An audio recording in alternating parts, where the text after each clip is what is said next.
Bismillahirrahmanirrahim. Assalamualaikum warahmatullahi wabarakatuh. Waalaikumsalam.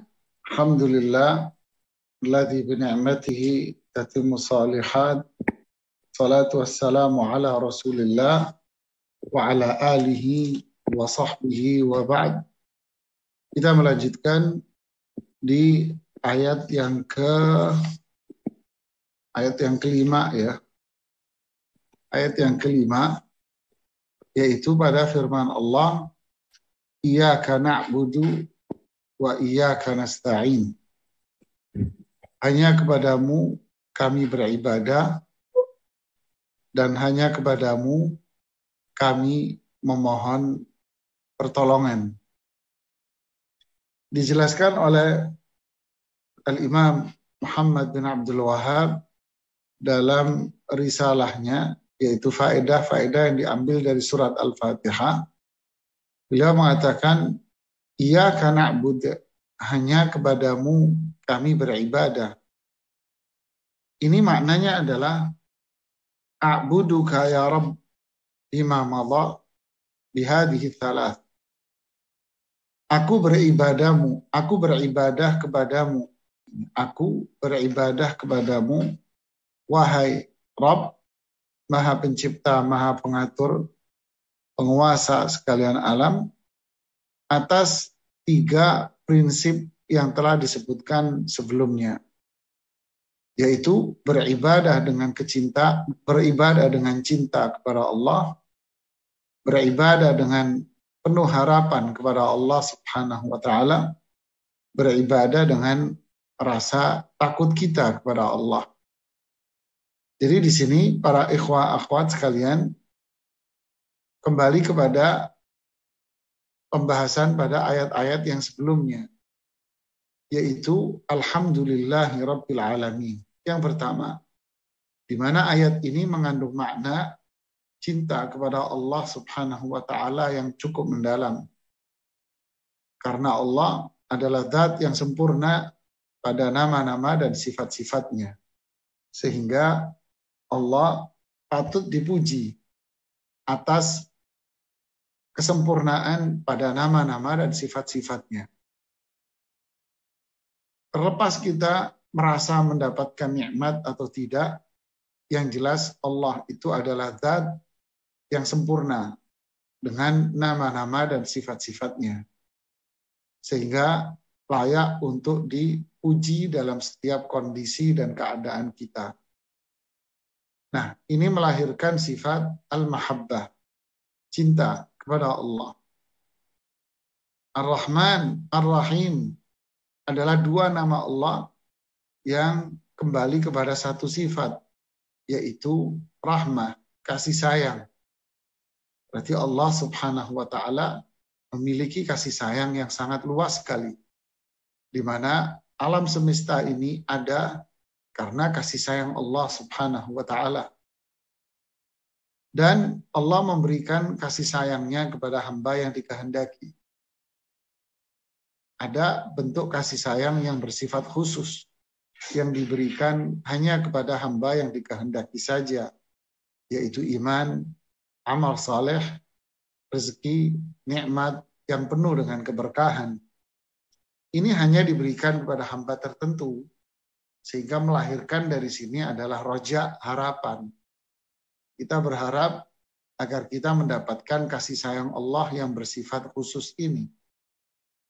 Kemudian Maliki Yaumiddin adalah Allah penguasa di hari pembalasan, di mana hanya Allah yang bisa membalas segala perbuatan manusia.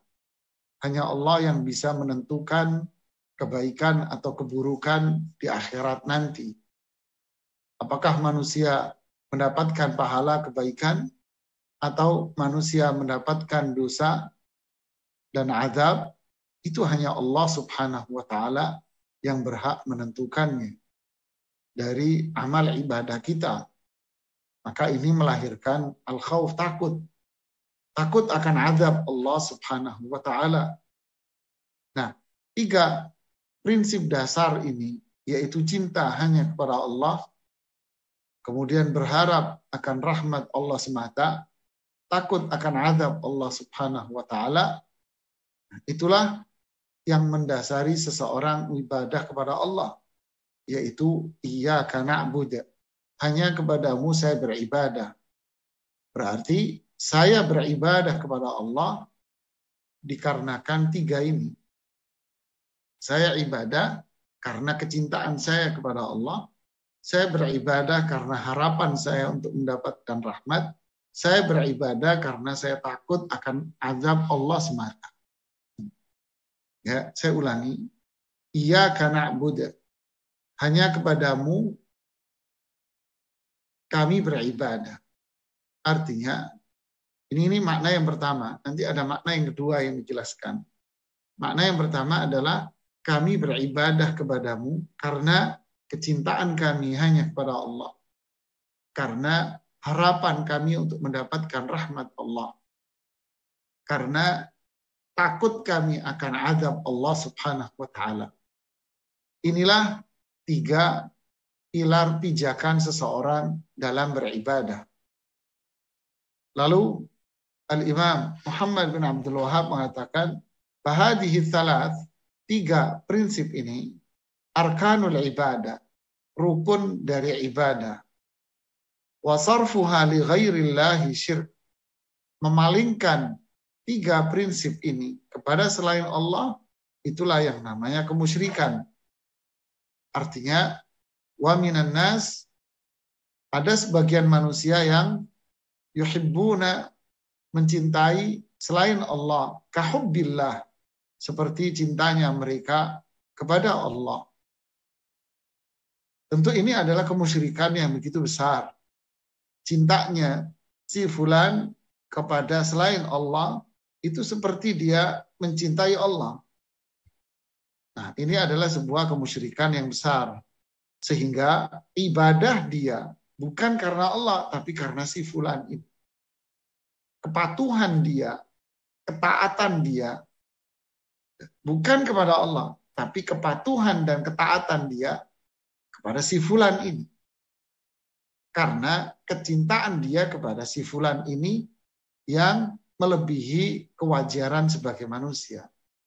Karena kecintaan dia kepada si fulan ini seperti kecintaan dia kepada Allah. Nah, ini fenomena ini kan banyak di era sekarang.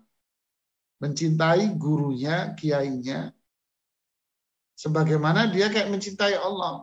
Sehingga ibadah dia, kepatuhan dia, ketaatan dia, bukan kepada Allah, tapi kepada si guru ini. Inilah sebuah kemusyrikan. Berharap, harusnya kita beribadah kepada Allah dengan roja, dengan harapan mendapatkan rahmat Allah. Ya, ini tidak dipalingkan. Dia berharap kepada si guru ini, si wali ini, si fulan ini. Dia berharap kepada dia kebaikan, keberkahan dunia. Sehingga dia melakukan perbuatan ibadahnya adalah untuk mendapatkan keberkahan dari si fulan ini. Nah, berarti dia telah melakukan apa? Syirik besar. 3. Dia takut sama si fulan ini. Takut apa? Takut ditimpa bala, bencana, pamali, kualat, kata orang Jawa. Makanya sehingga dia ibadah kepada si fulan ini karena dia takut tertimpa bencana dari si fulan. Nah, ini syirik, ini jamaah.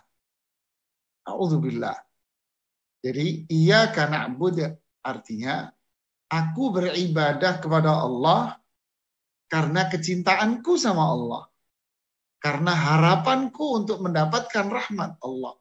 Karena takutku akan azab Allah Subhanahu wa ta'ala. 3 ini jadi pilar, pijakan utama dalam ibadah.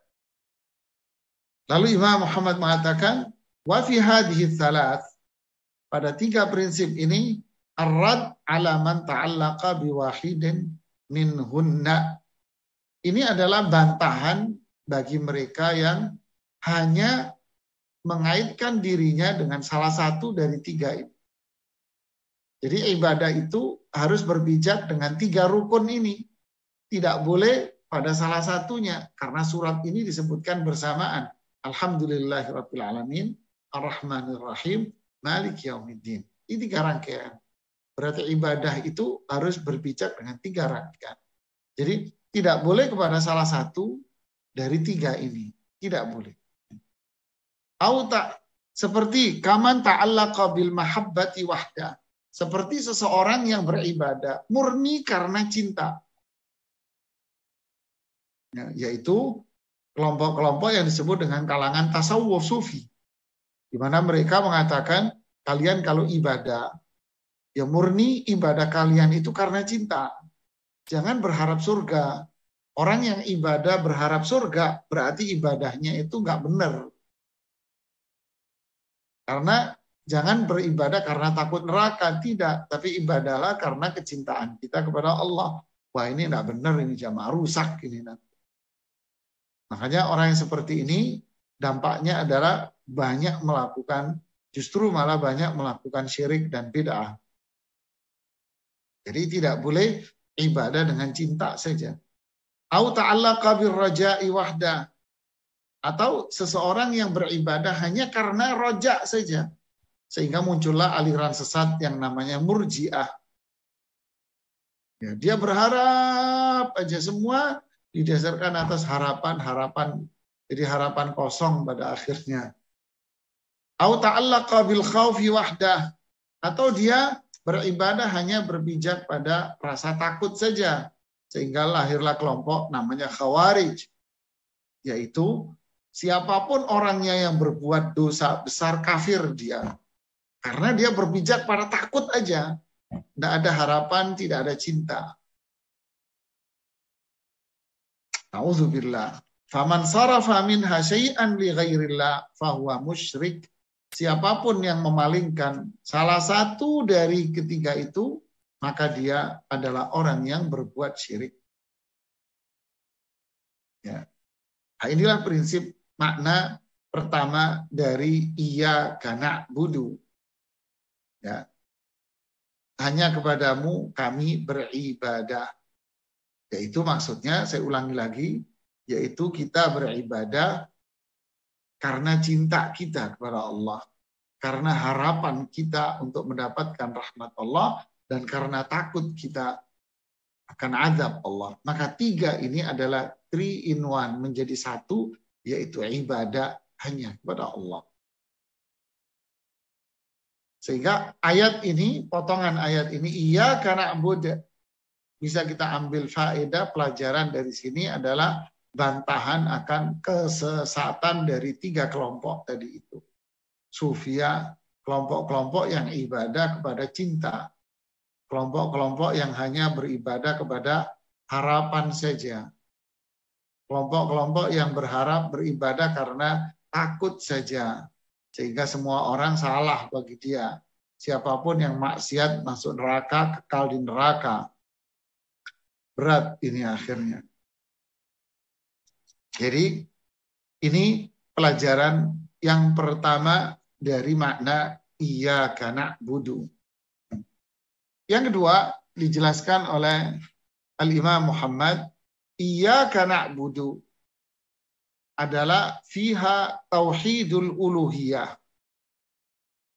Jadi makna iyyaka na'budu mengandung makna tauhid kepada Allah dalam beribadah. Iyyaka na'budu artinya tauhid kepada Allah dalam beribadah. Saya ingin menjelaskan sedikit makna dari iyyaka na'budu ini. Kalau tidak, kita sulit untuk mencerna dengan mudah kita. Kita lihat sisi susunan kata dulu ya. Iyyaka, hanya kepadamu, na'budu, kami beribadah. Berarti objeknya mana? Objeknya didahulukan. Kepadamu kami beribadah. Ini objeknya yang dikenai pekerjaan. yang dikenai pekerjaan itu didahulukan. Kepadamu kami ibadah. Kalau susunan normal, kalimat aktif, ya, kami beribadah kepadamu. Ya, kami beribadah kepadamu. Lalu di sini ditukar objeknya yang di depan, kalimat pasif. Ya, kepadamu kami beribadah. Saya nanya sekarang, apa bedanya? Apa bedanya? Saya mengatakan, ini ya umpamanya, saya minum air ini. Ya, saya minum air ini. Lantas saya balik. Air ini yang saya minum. Siapa yang bisa jawab? Apa perbedaannya? Silahkan. Siapa yang bisa jawab? Silahkan. Ayo, kontribusi untuk menjawab.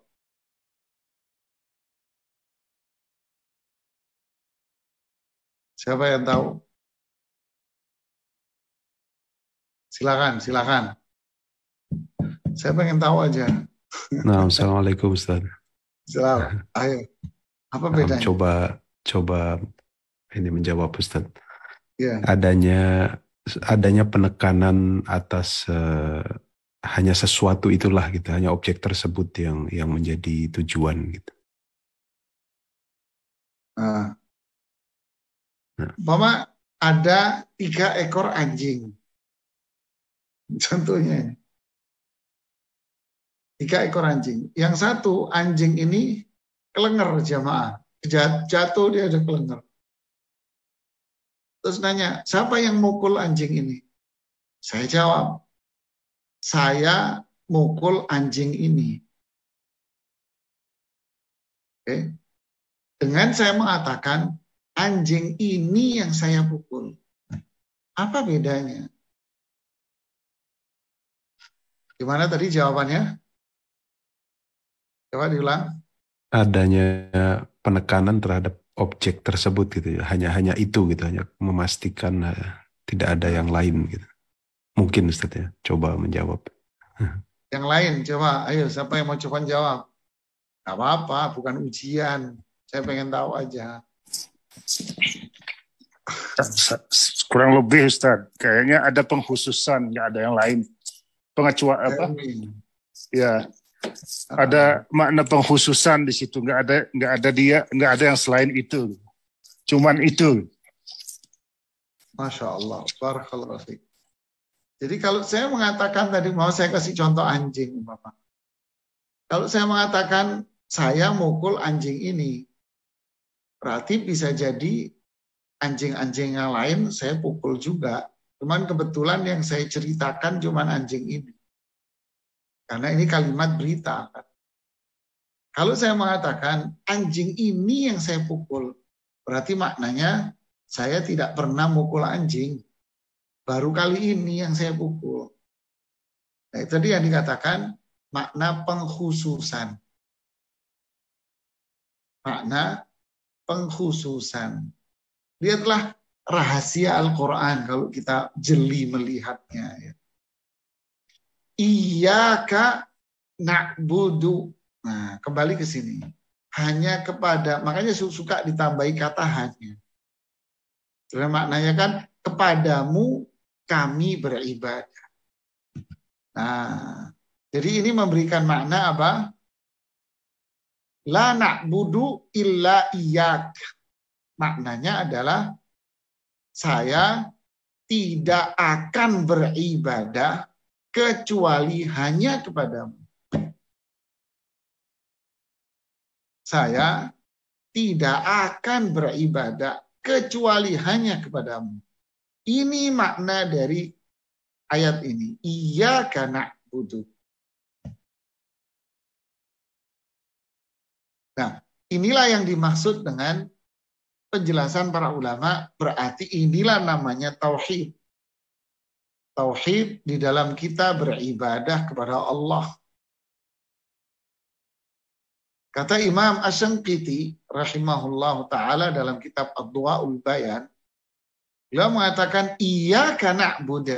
Sebetulnya inilah makna dari kalimat la ilaha illallah. Pengkhususan seperti Anda katakan tadi. Berarti iyyaka na'budu maknanya adalah tidak ada yang diibadahi dengan benar kecuali Allah. Sama maknanya. Ini iyyaka na'budu dengan la ilaha illallah, klop maknanya sama. Iyyaka na'bud artinya saya tidak akan beribadah kecuali sama Allah. Sedangkan la ilaha illallah tidak ada yang diibadahi dengan benar kecuali Allah. Inilah tauhid al-uluhiyah, yaitu tauhid yang berkaitan dengan ibadah. Jadi di sini ada nafi, di sini ada itsbat. Membuang segala bentuk ibadah kepada selain Allah. Membuang segala model sesembahan selain Allah. Walaupun dianggap benar. Dibuang, semua dinafikan. Itsbat, menetapkan bahwa ibadah itu hanya sama Allah semata. Lihatlah ya, luar biasa nih Al-Quran. Hanya dengan Allah mengatakan, iyyaka na'budu. Allah tidak mengatakan, na'budu, kami beribadah kepadamu. Enggak. Dibuat susunan kata seperti ini memberikan makna yang dalam. Makanya Imam Muhammad mengatakan, iyyaka na'budu. Makna yang kedua adalah tauhidul uluhiyah. Tauhid yang berkaitan dengan ibadah kepada Allah. Okay. Kemudian yang bagian yang kedua dari ayat ini, wa iyyaka nasta'in. Sama nih, objeknya didahulukan juga. Dan kepadamu kami minta tolong. Ini al-isti'anah, meminta pertolongan. Coba lihat, setelah ibadah disambung dengan meminta pertolongan. Ada apa ini? Subhanallah. Ini luar biasa nih susunan ini. Ini kalamullah nih. Ya, setelah ibadah, iyyaka na'bud, terus disebutkan wa iyyaka nasta'in, minta tolong. Bukankah meminta pertolongan ini bagian dari ibadah? Jawabannya iya. Tapi kenapa kok disebutkan lagi? Tidak mencukupkan diri dengan kata ibadah. Tapi disebutkan lagi. Dalam ilmu tafsir dikatakan, setiap kata yang disebutkan di dalam Al-Quran pasti ada maknanya. Makanya para ulama mengatakan, ini memberikan makna bahwa kita tidak akan mampu beribadah tanpa pertolongan dari Allah. Allahu Akbar. Kita tidak akan mampu ibadah tanpa yang ini, pertolongan sama Allah. Jadi apa? Mintalah terus pertolongan kepada Allah, pertolongan Allah agar kita berjalan selaras. Ini semua dengan baik. Ikhlasnya meminta pertolongannya dan pelaksanaan ibadah juga minta tolong. Karena semua ini berjalan karena pertolongan Allah Subhanahu wa taala. Bukan keringat kita, bukan kecerdasan kita, dan bukan ilmu kita. Tapi Allah yang menolong kita. Iyyaka na'bud, terus wa iyyaka nasta'in. Allah yang. Al-Imam Abdurrahman bin Nasir As-Sa'di rahimahullah ketika bicara tentang qawaid al-azimah, kaidah-kaidah penting dalam Islam. Ya, kaidah penting dalam Islam. Kaidah yang pertama, beliau mengatakan inna hadzal din yubna 'alal ibadati wal isti'anah. Islam ini dibangun di atas prinsip ibadah dan minta tolong.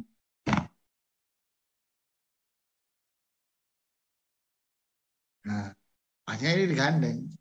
Kita bisa belajar duduk di sini ya, dengan waktu yang berbeda, tempat yang berbeda, jarak yang luar biasa jauhnya. Kita bisa berkumpul di sini, membahas ayat Al-Quran. Ini bukan karena kreativitas dan usaha kita. Ini Allah yang nolong ini semua. Begitulah seterusnya. Kita ibadah, sholat, ya Allah pertolongan Allah. Makanya iyyaka na'budu wa iyyaka nasta'in. Jadi ibadah ini terjadi karena pertolongan Allah. Makanya nasta'in berarti apa? Kita meminta pertolongan kepada Allah. Kita ibadah hanya kepada Allah. Lalu kita minta tolong kepada Allah agar Allah memudahkan keikhlasan kita, agar Allah memberikan kemudahan bagi kita untuk ibadah. Minta tolong sama Allah. Kemudian minta tolong itu adalah tawakal, berdoa, dan kita serahkan semua sama Allah. Ini adalah ibadah, ini minta tolong, dan berserah diri, yaitu tawakal. Makanya Al-Imam Muhammad mengatakan, wa iyyaka nasta'in fiha tauhid ar-rububiyah. Dalam firman Allah, wa iyyaka nasta'in berarti di sini sisi tauhidnya apa? Rububiyah. Rububiyah. Allah yang mengatur, Allah yang mengendalikan, Allah yang memberi, Allah yang menghalangi, Allah yang memberikan nikmat, Allah yang memberikan kebaikan, dan seterusnya. Allah yang ngasih. An-nafi' ad-dar, Allah yang memberikan manfaat, Allah yang menurunkan madarat, Allah yang memberikan kemudahan, Allah yang membuka Al-Fatih. Hanya wa iyyaka nasta'in, ini rububiyah. Jadi kita ibadah, lalu kita meminta kepada Allah agar Allah mencurahkan kepada kita. Jadi iyyaka na'budu wa iyyaka nasta'in, ini adalah prinsip ibadah, ini adalah tauhid kita kepada Allah Subhanahu wa taala. Baik uluhiyahnya maupun rububiyahnya. Dan inilah inti dari Islam. Makanya Imam Ibnu Katsir rahimahullah mengatakan ayat iyyaka na'budu wa iyyaka nasta'in ini adalah induknya Al-Quran. Kalau Al-Fatihah itu adalah ummul Quran, maka induk dari Al-Fatihah adalah iyyaka na'budu wa iyyaka nasta'in. Ini adalah inti dari semuanya. Ini inti dari Islam, inti dari kebaikan dunia akhirat, inti dari Allah menciptakan alam semesta semua, menurunkan Nabi dan Rasul. Inilah tauhid. Jadi sangat disayangkan banyak dari umat Islam yang setiap hari membaca ayat ini tapi tak faham maknanya. Sehingga banyak dari mereka dengan 3 rukun, cinta, berharap, takut. Iyyaka na'bud adalah tauhid uluhiyah. Wa iyyaka nasta'in adalah tauhid rububiyah.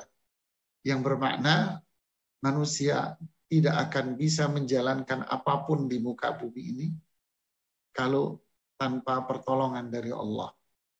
Makanya nasta'in, kita minta pertolongan hanya kepada Allah untuk kemudahan kita ibadah, khususnya untuk bertauhid kepada Allah Subhanahu wa taala. Nah, inilah penjelasan dari Syekh Muhammad berkaitan dengan ayat yang kelima ini ya. Iyyaka na'budu wa iyyaka nasta'in. Silakan kalau ada yang mau ditanyakan. Karena berikutnya kita masuk pada ayat yang ke-6. Ya. Tafadhal.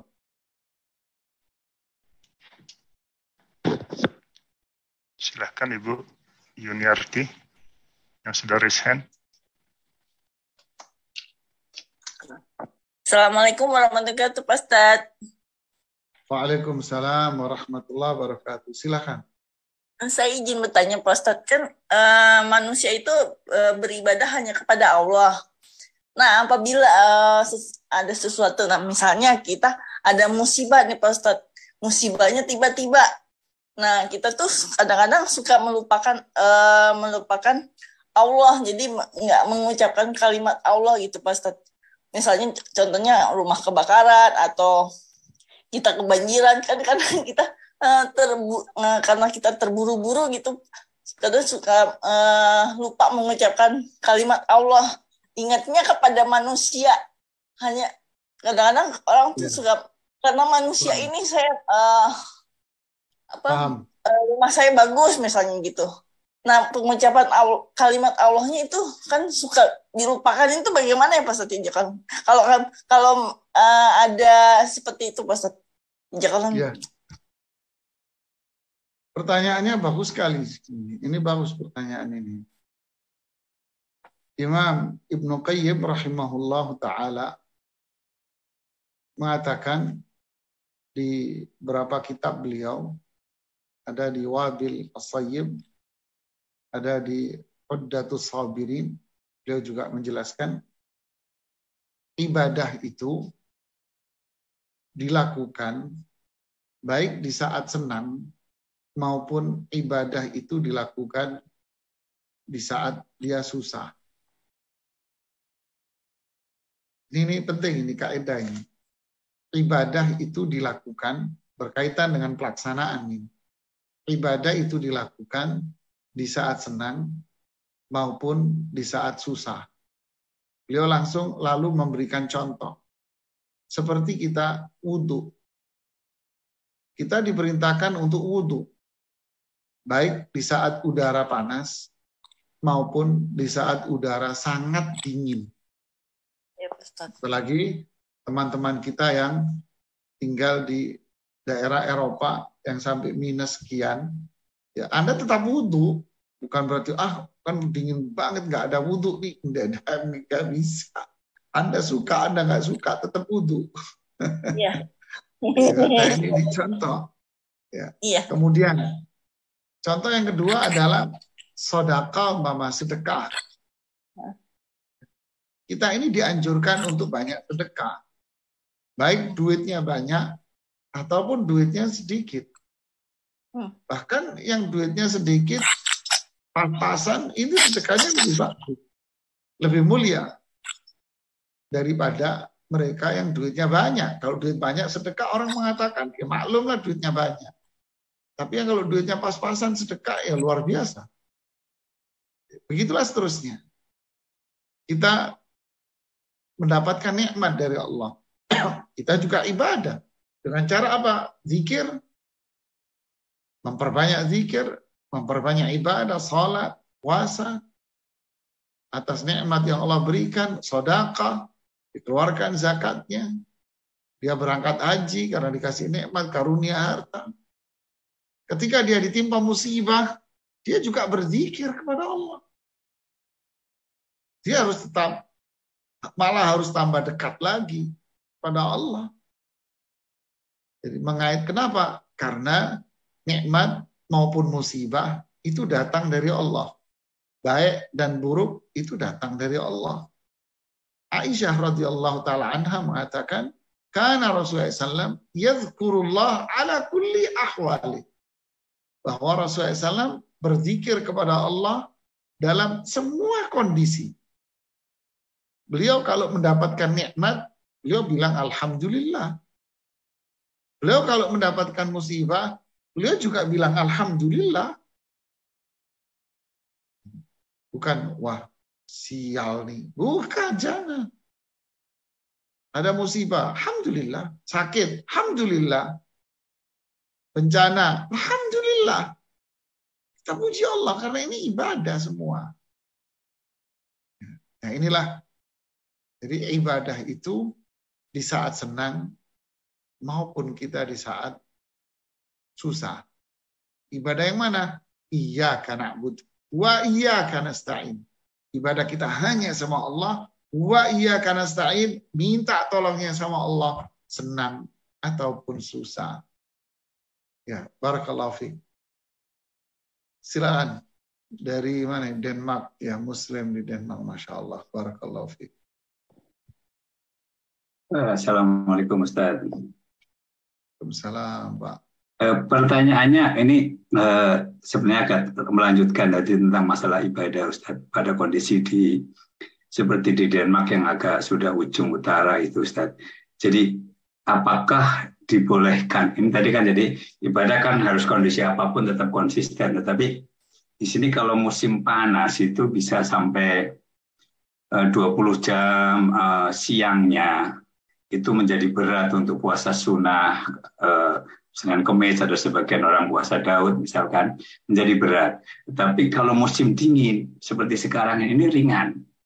Kadang kalau apakah dibolehkan? Kadang-kadang kita mengurangi, tidak mampu untuk mengurangi. Kalau puasa wajib tidak masalah, tapi puasa sunat kadang tidak konsisten di musim panas karena panjangnya siang. Tapi di musim dingin itu pinginnya kalau bisa tiap hari puasa juga nggak ada masalah, Bang.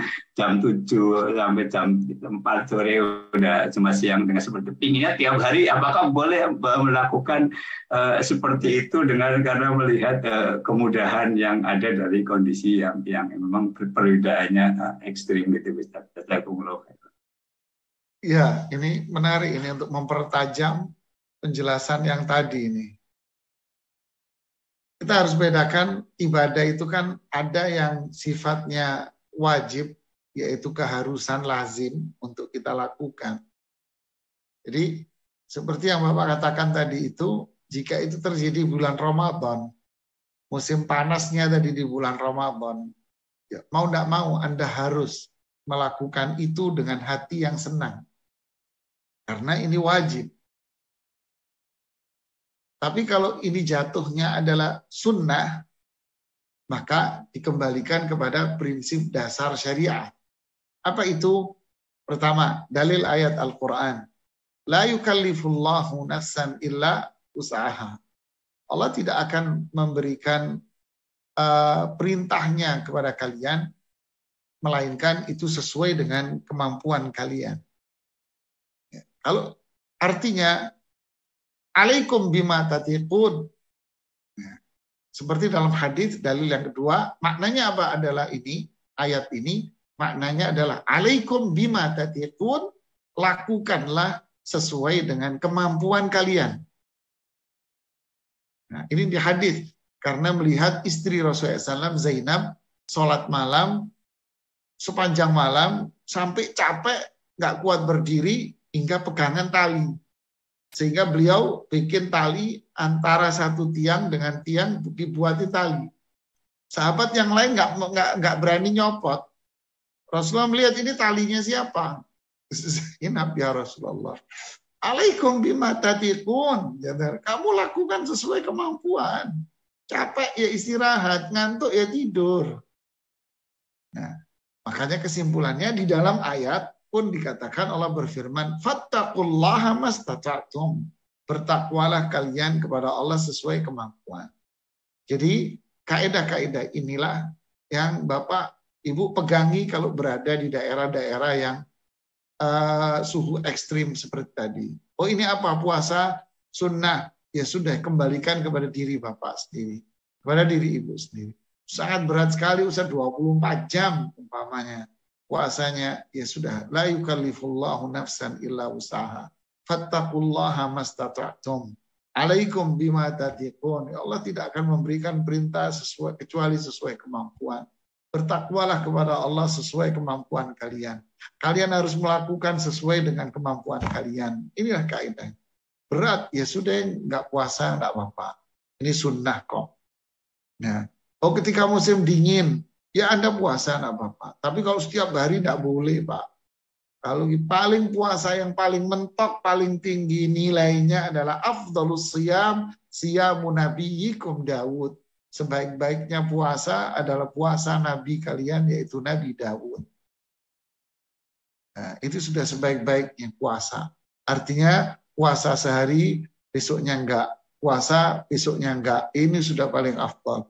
Kalau musim dingin Anda mau melakukan itu, wah, luar biasa, Pak. Insyaallah. Barakallahu fiik. Kalau khair, masih ada satu lagi Ustadz dari Ammar. Ya. Pertanyaan masih. Ya, jazakumullahu khairan, host Pak Helmi. Assalamualaikum warahmatullahi wabarakatuh, Ustadz. Waalaikumsalam warahmatullahi wabarakatuh. Jazakumullahu khairan atas penjelasan di ayat ini.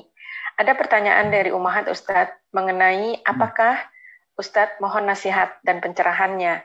Bila kita sudah mengamalkan ini dari kecil ketika kita sholat, tapi sebenarnya tidak pernah memahami seperti yang Ustadz jelaskan tadi. Sampai baru tersadar barusan ini Ustadz. Apakah itu menandakan sebenarnya ketika kita muhasabah pribadi, ini keimanan kita masih mengambang Ustadz. Padahal sebenarnya di sisi lain, saya punya keyakinan yang penuh dan meyakini bahwa hanya Allah lah dan tiada tandingannya. Yang kedua Ustadz, pertanyaannya, ketika... Satu dulu. Iya Ustadz. Satu dulu. Ya, ini bagus ini pertanyaannya. Sebetulnya kita pun harus sadar ya bahwa semua ini adalah Allah yang menentukan. Hidayah ilmu ini Allah yang ngasih. Kalau sekarang kita paham akan makna yang sebetulnya dari surat Al-Fatihah, maka kita wajib bersyukur dan memuji Allah atas nikmat yang Allah berikan kepada kita. Alhamdulillah, alladzi bi ni'matihi tatimmu shalihat. Segala puji bagi Allah, dengan nikmatnya kebaikan ini bisa sempurna. Dulu alhamdulillah kita berbuat kebaikan. Sekarang bisa lebih sempurna lagi kebaikan itu. Ini yang harus kita syukuri sekarang. Malah jangan dinilai negatif malah. Jangan. Seperti yang tadi akhirnya jadi penilaian negatif seperti yang disampaikan dalam pertanyaan itu. Justru kita harus bersyukur alhamdulillah. Sebagai contoh, dulu kita naik sepeda ontel. Alhamdulillah sekarang udah naik sepeda, naik motor. Bukan berarti dulu saya naik sepeda ontel itu nggak disayang. Jangan berpikir demikian. Ya Allah juga sayang. Apa bentuk sayangnya? Ya dulu Anda dikasih sepeda ontel. Ya. Jadi sekarang juga sama berpikirnya. Alhamdulillah dari dulu Allah berikan kita kemudahan untuk sholat. Allah memberikan hidayahnya, kemudahannya bagi kita untuk sholat, konsisten, istiqamah. Sekarang alhamdulillah Allah berikan lagi hidayah lebih bagi kita, yaitu mempelajari ilmu. Begitulah seterusnya, karena ilmu ini bertambah. Kemarin nggak tahu, sekarang tahu. Sebelumnya nggak tahu, kita sekarang tahu. Begitu terus, semakin kita belajar, semakin kita diberikan kemudahan. Semakin bertambah. Inilah sebuah hidayah. Dan inilah sebuah nikmat Allah yang begitu besar. Semakin dikasih. Rasulullah SAW bersabda, Man yuridillahu bi khairan yufaqihu fid din. Siapa yang dikehendaki kebaikan oleh Allah, Allah jadikan dia faham. Faham lagi. Berarti inilah hidayah demi hidayah. Kebaikan Allah demi kebaikan Allah yang patut kita syukuri. Kita jaga terus, semangat terus belajar ilmu, semangat untuk kita amalkan, sehingga semakin hari semakin bertambah yang ada pada diri kita. Wallahu a'lam. Iya Ustadz, memfollow up yang tadi Ustadz, apabila saya menerapkan di keluarga Ustadz, pokoknya sejak saat ini Al-Fatihah, pemahaman tafsirnya harus dilakukan setiap hari dan harus dibaca tiap hari bersama-sama. Apakah ini merupakan bid'ah, Ustadz? Mohon nasihatnya. Jazakumullahu khairan. Ya, kalau kita tekankan keluarga kita untuk belajar membaca Al-Fatihah, ya tentu bagus. Kenapa? Karena Al-Fatihah ini rukun di dalam sholat. Di mana sholat kita bisa tidak sah kalau Fatihah kita nggak benar. Jadi kita ajarin mereka untuk baca Al-Fatihah yang benar. Saya ingat dulu, saya masih kuliah di Libya dulu. Kita ini orang anak-anak yang teman-teman yang sekelas sama saya. Masuk di Libya dulu di Jakarta, masuk tahun 92. Masuk tahun 92, saya lulus tahun 99. Berapa tahun itu lama. Dan alhamdulillah saat itu yang ngajarin Quran saya dari tahun 92 itu sampai 99 ini, yang ngajarin membaca Al-Quran di perkuliahan itu satu orang, satu syekh. Ya, namanya Syekh Muhammad Qari Iqbal, rahimahullah ta'ala dari Pakistan. Mampu membaca 10 qiraat, 10 qiraat yang membacanya. Tapi yang diajarkan ke kita kan cuma satu jenis qiraat. Ya. Riwayat Hafs dari Asim itu. Berapa tahun itu? 92 sampai 99. Beliau yang ngajarin kita dengan sabar, dengan telitinya. Rahimahullahu rahmah wasi'ah. Last minute hari ini adalah pertemuan terakhir kita dari tahun 92. Hari ini pertemuan terakhir. Beliau masuk dan beliau mengatakan, hari ini adalah pertemuan terakhir kita semua. Dan besok kalian akan menjadi ini dinasehati kita. Sekarang saya ingin mendengarkan bacaan kalian yang terakhir kalinya. Apa itu? Tahu? Last minute kita diajarin. Mau keluar. Satu-satu dari kita disuruh membaca surat Al-Fatihah. Dari tahun 92 kita belajar. Ya, 99 mau lulus, suruh baca Al-Fatihah. Kita kaget-kaget, suruh baca. Ya, baca Al-Fatihah satu-satu. Dulu sekelas cuma 30 orang. Satu-satu kita baca. Begitulah pentingnya Al-Fatihah ini. Karena ini rukun di dalam sholat. Kemudian yang kedua, kalau dalam keluarga kita ajarkan mereka makna Al-Fatihah, ya bagus. Tapi problemnya, kalau kita tentukan bacaan, ayo kita setiap hari membaca Al-Fatihah. Ayo kita baca Al-Fatihah sebelum berdoa. Ayo kita baca Al-Fatihah setelah berdoa. Seperti umumnya masyarakat, Al-Fatihah, baca Al-Fatihah. Terus kemudian mereka berdoa. Atau habis berdoa, ini Al-Fatihah. Atau mau memulai sebuah acara, dimulai dengan Al-Fatihah.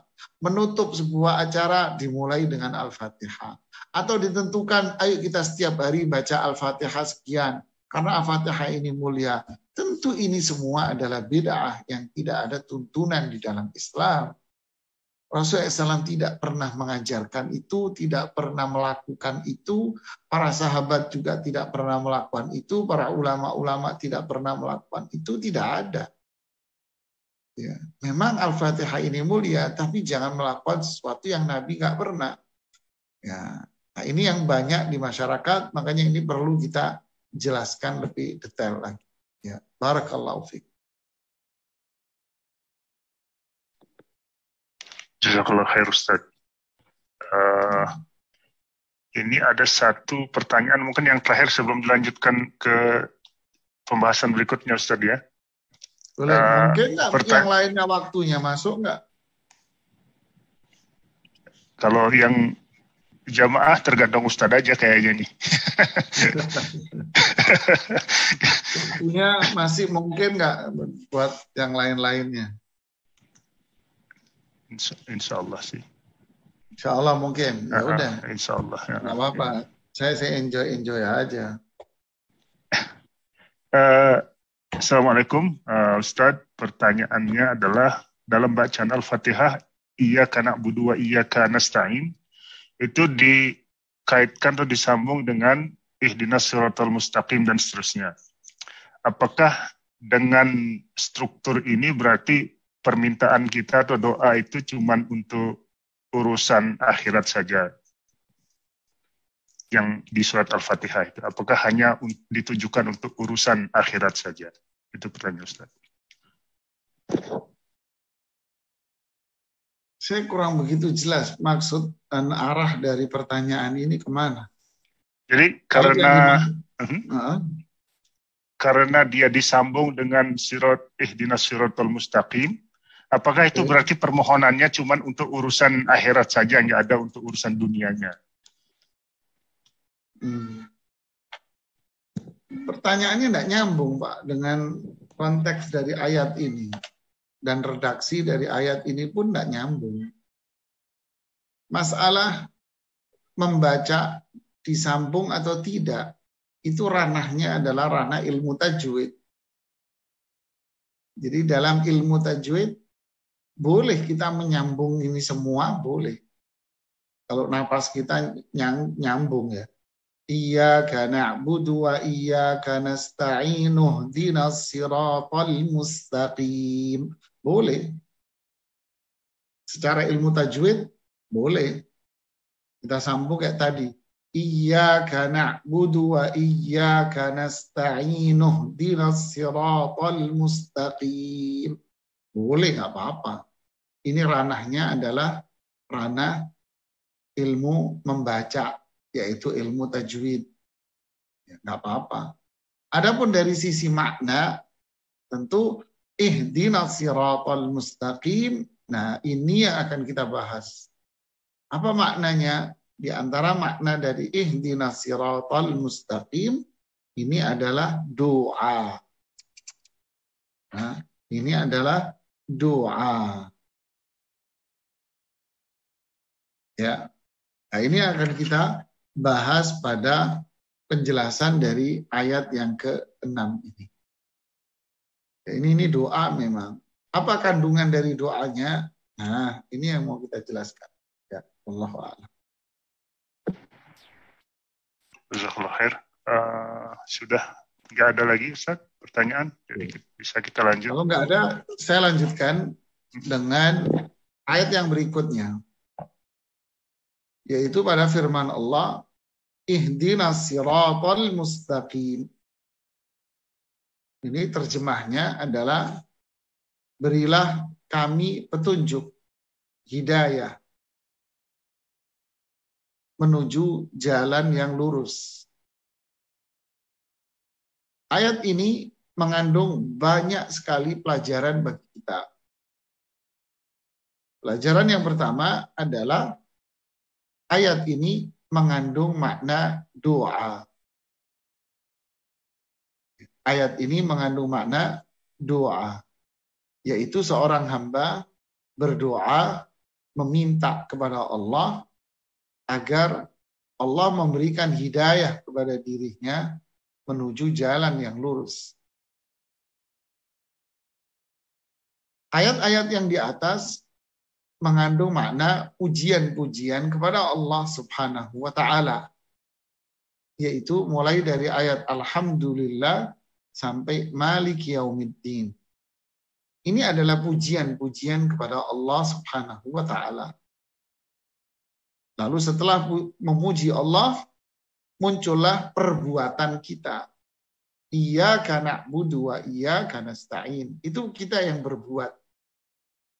Kita ibadah, kita minta tolong. Lalu setelah itu muncul ihdinas siratal mustaqim, yang artinya doa. Kita berdoa kepada Allah agar Allah memberikan hidayah menuju jalan yang lurus. Lalu apa keterkaitan antara doa ini dengan ayat-ayat yang di atas? Adakah korelasi antara ayat-ayat yang pertama sampai dengan ayat yang berisi doa ini? Jawabannya adalah iya. Ini semua ada ikatan yang sangat kuat sekali.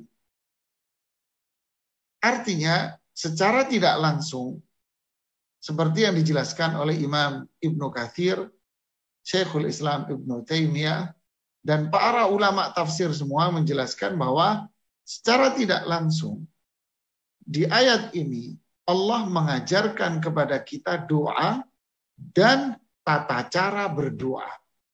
Allahu Akbar. Ya. Sebelum kita membaca penjelasan dari Al-Imam Muhammad bin Abdul Wahab, kita ambil dulu pelajaran yang ini. Jadi ini adalah doa dan cara kita berdoa. Yaitu apa cara kita berdoa? Berarti kalau sistematika ayat ini seperti ini, berarti Allah itu seakan-akan ingin mengatakan kepada kita, wahai orang yang beriman, kalian kalau mau berdoa, pujilah Allah terlebih dahulu. Nah, inilah yang diajarkan Rasulullah SAW kepada kita semuanya. Abu Hurairah bercerita dalam hadis yang sahih riwayat Imam Tirmidzi. Suatu hari Rasulullah SAW mendengar seorang sahabat berdoa di masjid Nabawi. Ini anak ngangkat tangan langsung minta. Kemudian Rasulullah SAW mengatakan, la kota ajal. Ini anak buru-buru kalau doa. Artinya, karena dia berdoa langsung minta, berarti dia buru-buru yang maknanya doanya nggak diterima sama Allah. Lalu Rasulullah SAW mengajarkan kepada semua, idza shalla ahadukum falyabda bitahmidillahi ta'ala wa tsana'i 'alaihi thumma ssalatu wassalamu ala Rasulillah thumma liyad'u bima syaa. Jika salah seorang di antara kalian itu berdoa, maka pujilah Allah, sanjunglah Allah dengan nama-nama dan sifat-sifatnya, kemudian sholawatlah kepada Rasulullah SAW, dan berdoalah kalian sesuai dengan yang kalian mau.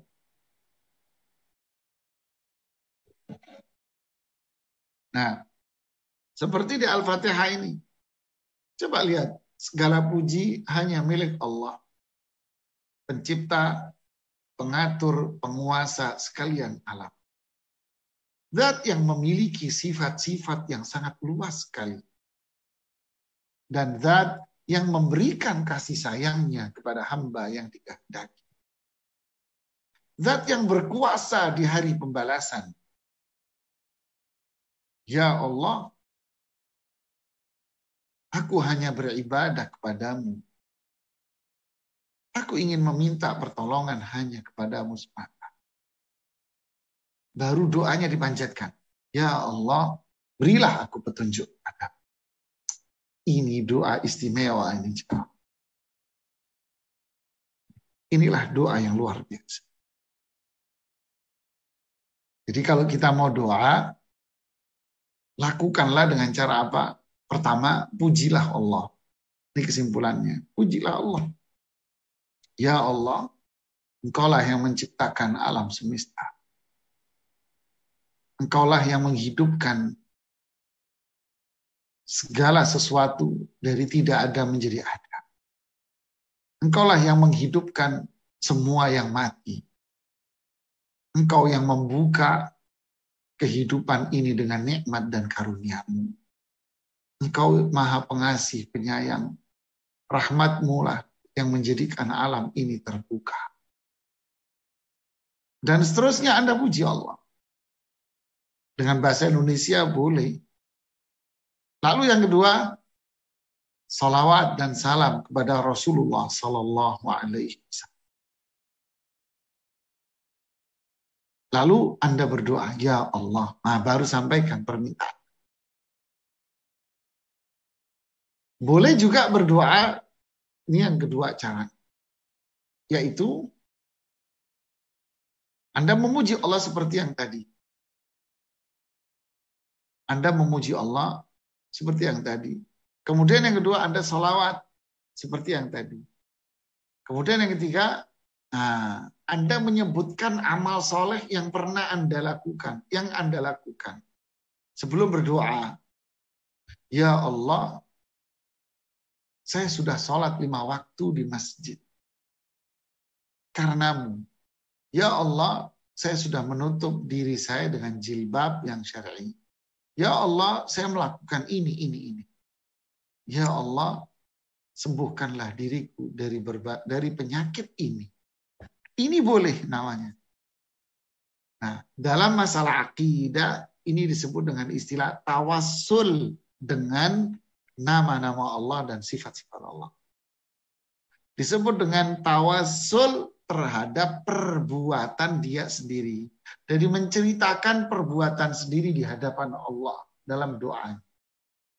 Nah, boleh, apa dalil banyak seperti ada Al-Fatihah ini, iyyaka na'budu wa iyyaka nasta'in ihdinas siratal mustaqim.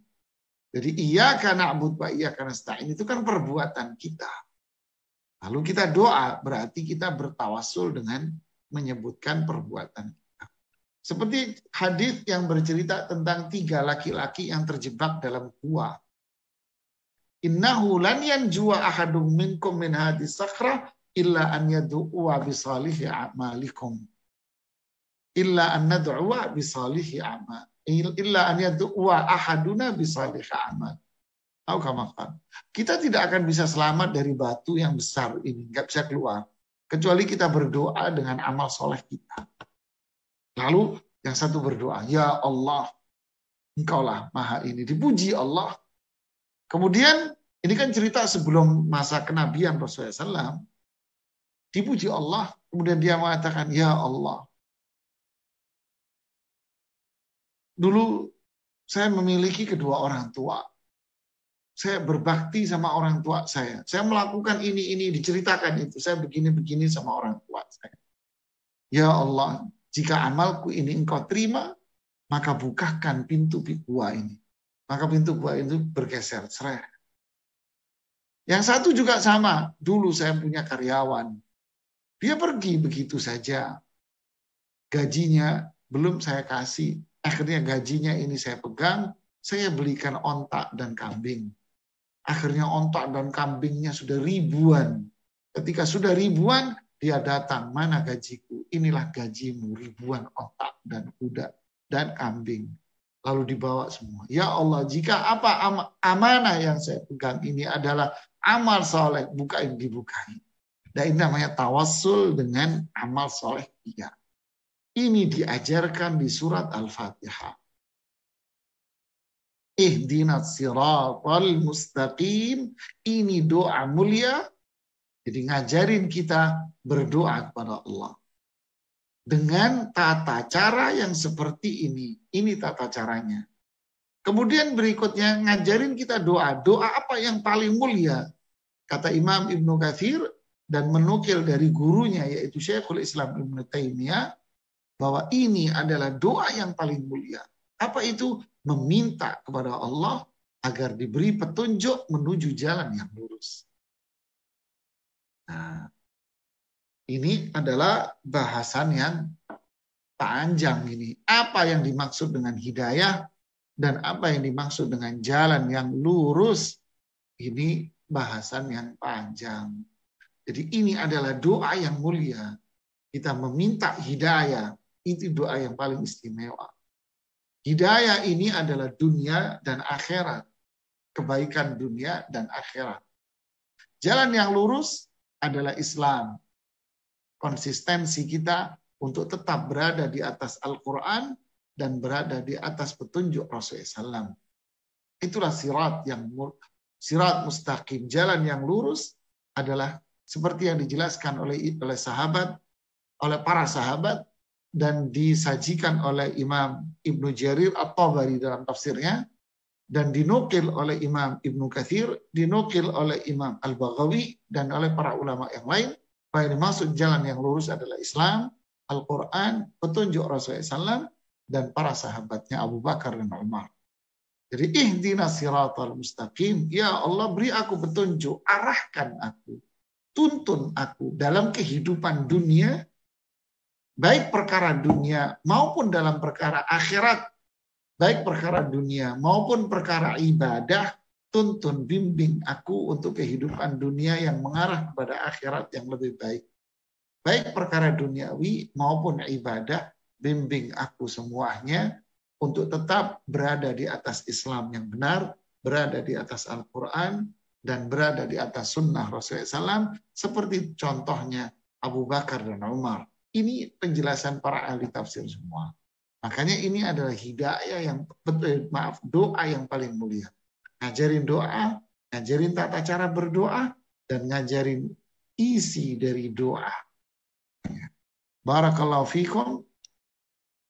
Nanti kita akan lanjutkan dengan membaca penjelasan dari penulis, yaitu Al-Imam Muhammad bin Abdul Wahab, berkaitan dengan kandungan-kandungan yang berkaitan dengan masalah prinsip akidah di sini.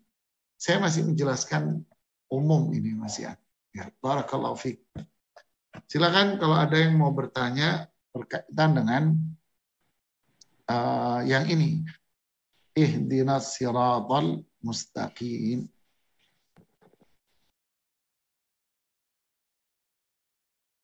Suaranya nggak kedengaran ini, Pak. Sudah sekarang? Okay. Ini ya, dengar saya. Ini satu pertanyaan sudah masuk, Ustaz, masalah tawassul. Pertanyaannya, apakah jika kita berdoa dengan tawassul dengan amalan-amalan kita, apakah pahala dari amalan-amalan tersebut akan terhapus dengan dikabulkannya doa kita? Yang ini saya tambahkan satu pertanyaan lagi. Apa saja yang kita bisa pakai untuk bertawassul, Ustaz, dalam berdoa? Ustaz, kalau di kampung kan kita selawat badar itu kan ada tawassul Nabi Bismillah, dan kemudian ada wabil hadi Rasulullah kulli mujahidi. Itu apa saja yang kita bisa pakai untuk bertawassul, Ustaz? Jazakallah khair. Ya, kalau ini nggak berlaku teori dalam ilmu sains, Pak. Kalau dipakai yang ini, kalau kita pakai yang ini, berarti berikutnya sudah nggak bisa dipakai lagi. Ini nggak berlaku seperti ini, Pak. Kenapa? Kalau dalam syariat Islam, Allah itu maha pengasih, penyayang, dan Allah itu maha baik. Kalau kita berdoa, bertawassul dengan amal soleh, bukan berarti terus doanya dikabulkan, ini dijadikan modal untuk ini, terus modalnya habis, begitu ya. Nggak berlaku teori ekonomi maupun teori dalam ilmu IPA juga nggak laku di sini. Jadi semuanya pun akan dikasih pahala sama Allah gitu ya. Ya, amal solehnya tetap dapat pahala besar, doanya dia terkabul. Jadi Allah, innallaha la yudhi'u ajral muhsinin. Allah tidak akan menyia-nyiakan pahala bagi orang yang berbuat kebaikan. Kemudian tawassul itu apa? Tawassul itu menggunakan perantara. Jadi kita berdoa dengan menggunakan perantara. Perantara apa? Memuji Allah. Jadi nggak langsung minta. Perantaranya apa? Memuji Allah. Perantaranya apa? Perantaranya amal kita. Amal kita. Maka ini bentuk tawassul yang boleh, masyru'. Adapun tawassul yang dilarang, bahkan bisa syirik, adalah tawassul dengan selain dari ini, seperti tawassul dengan si fulan, tawassul dengan Rasulullah SAW, bijahi Rasulullah SAW, wabil hadi Rasulullah Sallallahu Alaihi Wasallam. Ini bentuk tawassul yang haram. Ini yang tidak boleh tawassul ini. Makanya sholawat badar itu juga sholawat bid'ah, Pak. Tidak ada sholawat badar dalam syariah. Yang bikin sholawat badar siapa?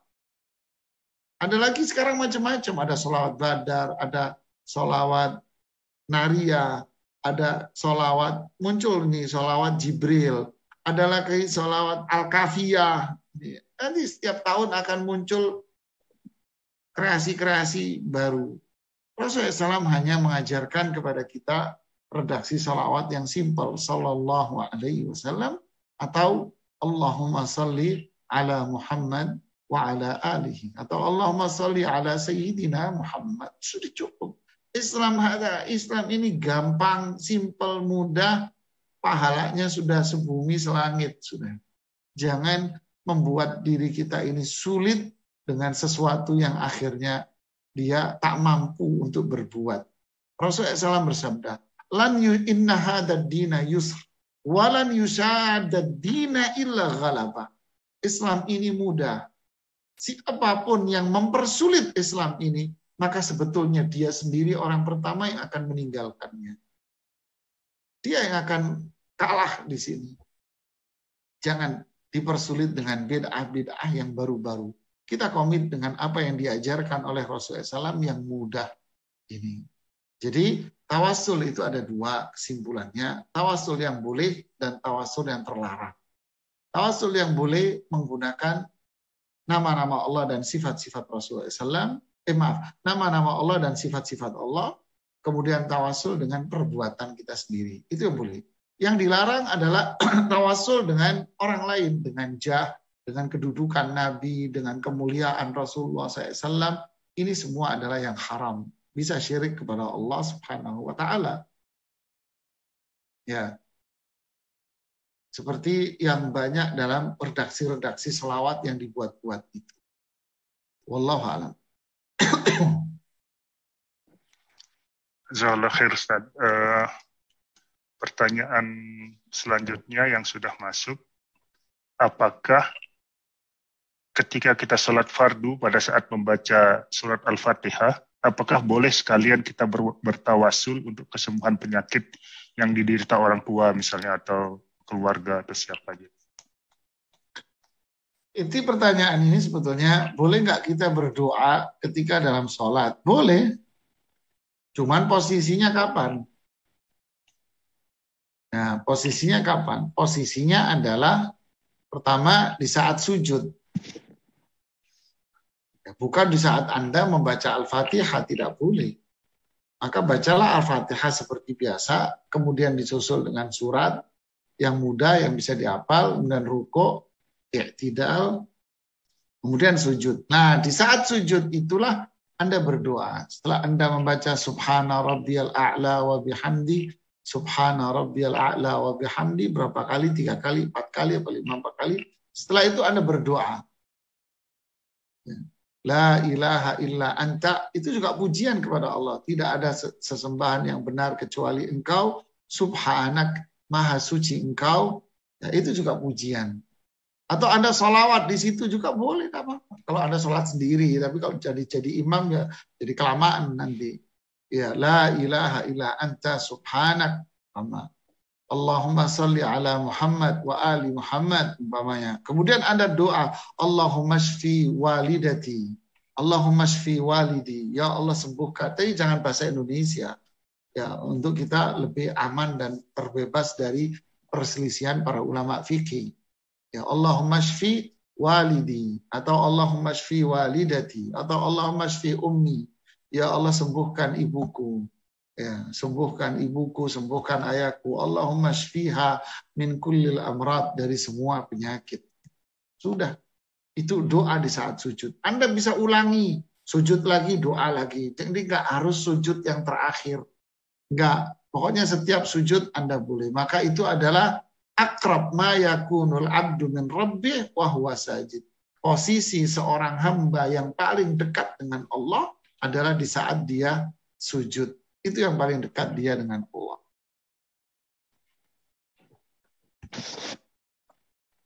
Jazakallah khair. Silahkan Ibu Yuniarti yang sudah raise hand. Ya Pak Ustadz. Assalamualaikum warahmatullahi wabarakatuh Ustadz. Waalaikumsalam warahmatullahi wabarakatuh. Saya itu masih kurang paham Pak Ustadz. Kan ihdinas syiratal mustaqim itu tunjukkanlah jalan yang lurus. Dan jalan yang dimurkai Allah tuh maksudnya gimana Pak Ustadz? Ya, nanti tunggu penjelasan berikutnya di pertemuan berikutnya insya Allah. Kita akan jelaskan lebih tajam lagi apa makna sirat mustaqim, lalu apa kaitan dengan siratal ladzina an'amta alaihim, lalu apa yang dimaksud dengan ghairil maghdub alaihim waladdallin. Kita akan jelaskan semualah di situ nanti. Ya, sabar Bu Yuniar. Satu-satu.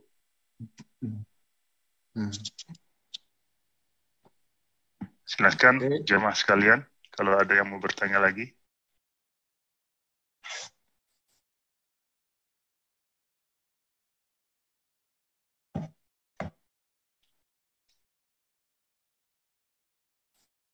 Boleh dikirimkan lewat chat atau mau disampaikan langsung. Silakan.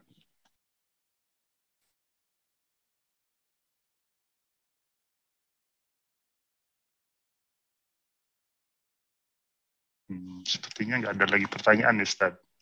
Alhamdulillah. Saya nanya kalau gitu, Ustaz, satu lagi ya. Oh, boleh. Masih nyambung urusan yang berdoa pada saat sujud itu, Ustaz. Tadi kan Ustaz sebutkan di semua sujud, bukan cuma sujud terakhir. Nah, kita kan kebiasaan karena kurangnya ilmu dulu kan diajarnya pada saat sujud terakhir panjang-panjangin lah berdoa gitu kan. Jadi di sujud-sujud sebelumnya kita biasa-biasa aja. Apakah dengan melakukan itu kita termasuk dalam mempraktikkan bid'ah, Ustaz? Tidak, kalau kita hanya mencukupkan dengan sujud yang terakhir tidak ada masalah. Tapi kalau kita mau setiap sujud kita tambahin doa itu ya tidak apa-apa. Terutama kita kalau sholat sendiri di rumah atau sholat sunnah gitu kan di rumah, maka perbanyaklah doa yang seperti ini. Tapi kalau kita berjamaah, apalagi kita jadi imam, jangan diperpanjang. Karena ada orang yang sakit, apalagi orang sakit jantung, kalau ketika sujud itu terus nyesek, nggak bisa napas dia nanti. Kasihan dia. Jadi cukupkan dengan doa yang diwajibkan saja. Subhana rabbiyal a'la wa bihamdi. Bisa diulangi berapa kali, sudah kita bangkit. Nah, yassiru wala tu'assiru, kata Rasulullah SAW, berilah kemudahan, jangan bikin sulit orang. Nah, kecuali kali kita sholat sunnah sendiri atau sholat malam di rumah, maka silakan Anda sujud yang panjang semampu sekuat Anda, bebas. Ya. Nggak apa-apa. Jazakallah khair. Ada satu masuk nih, Ustaz. Apakah Al-Fatihah itu bisa kita bacakan sebagai obat? Misalnya jika sakit kita bacakan air dengan Al-Fatihah, kemudian air itu diminumkan kepada si fulan yang sakit.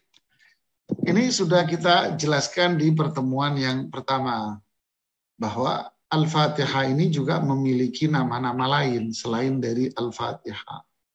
Di antara nama-nama lain dari Al-Fatihah adalah disebut oleh Rasulullah SAW dengan nama Ruqyah. Seperti yang ada dalam hadis riwayat Imam Muslim.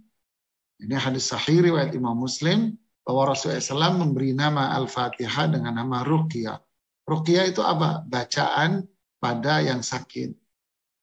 Nah, di situ ada cerita panjang seorang sahabat yang digigit, seseorang yang digigit bisa kalajengking. Kemudian dibacakan oleh sahabat ini surat Al-Fatihah, lalu dia sembuh. Nah, makanya disebut dengan nama Ar-Ruqyah, yaitu bacaan. Jadi dijelaskan oleh Imam Ibnu Qayyim rahimahullah di kitab Madarijus Salikin tentang ini, di bahwa kita bisa membacakan surat Al-Fatihah pada bagian tubuh kita yang sakit. Mama, lengan kita sakit, kita pegang lengan kita ini, lalu kita bacakan Al-Fatihah. Lalu beliau Ibnu Qayyim mencontohkan dirinya, bahwa saat itu beliau lagi umrah kalau tidak salah, kemudian sendi-sendi beliau sakit, kemudian dibacakan sama beliau pada sendi-sendinya surat Al-Fatihah sambil dipegangi, kemudian beliau sembuh seolah-olah tidak pernah sakit, kata beliau. Lalu saya sampaikan kepada teman-teman saya yang lain, dan mereka pun mempraktekkan, dan mereka pun sembuh dari penyakitnya dengan bacaan Al-Fatihah. Tentu dengan izin Allah, ya. Dan Al-Fatihah adalah kalamullah, ini adalah sifat Allah. Jadi dengan cara dipegang bagian yang sakit, kemudian dibaca. Bukan begini, Bismillahirrahmanirrahim, Alhamdulillahirrabbilalamin, selesai terus bagi-bagi. Tidak, bukan begitu caranya. Dia pegang di bagian yang sakit, akhirnya nanti dagangan air kayak yang di Jakarta akhirnya. Di Jakarta banyak dagangan air, ini air Al-Fatihah. Bahkan sudah dilabelin di sini. Subhanallah, saya nggak habis mikir. Di Jakarta ada, dilabelin ini. Ini air madu sudah dibacain Al-Fatihah. Inna lillahi wa inna ilaihi rajiun. Ini sudah mensalahgunakan hukum ini. Na'udzubillah, janganlah. Jadi bacakan tema bagian yang sakit surat Al-Fatihah. Ya. Wallahu a'lam. Jazakallah khair. Mudah-mudahan jawaban Ustadz jelas, dan insya Allah sih jelas sekali udah urusan bagaimana kita menggunakan surat Al-Fatihah ini sebagai obat atau sebagai ruqyah. Belum ada lagi pertanyaan ini Ustadz? Belum ada. Saya tambahkan ya, bukan berarti kita sakit, terus udah saya bacain Al-Fatihah, nggak usah ke dokter. Ya bukan begitu. Ya tetap Anda ke dokter, Anda konsul ke dokter, kemudian Anda bacain Al-Fatihah dengan yakin sama Allah, dengan percaya sama Allah, sambil ikhtiar. Karena ikhtiar itu kan bagian dari tawakal kita kepada Allah. Jangan mengatakan, enggak udah, seperti kajian tadi, saya nggak mau ke dokter, saya cukup baca Al-Fatihah, nanti Allah sembuhkan. Seperti kata Ibnu Qayyim tadi, oh, jangan jemaah. Ya, berusahalah Anda tetap konsul ke dokter, ke rumah sakit, sambil dibacain Al-Fatihah, sambil berzikir kepada Allah, berdoa kepada Allah. Semua ini adalah rangkaian-rangkaian dari usaha kita. Ya, wallahu a'lam bishawab. Jazakallah khair, Ustaz. Dan sepertinya nggak ada lagi pertanyaan yang masuk. Ya, alhamdulillah. Semoga bermanfaat buat kita semua. Mohon maaf jika ada kekurangan-kekurangannya. Kita lanjutkan insya Allah di pertemuan yang berikutnya. Subhanakallahumma bihamdik asyhadu an la ilaha illa anta astaghfiruka wa atubu ilaik. Assalamualaikum warahmatullahi wabarakatuh. Waalaikumsalam warahmatullahi wabarakatuh. Jazakallah khair Ustaz atas. Jazakumullah khair kepada semuanya. Allah barik fiik.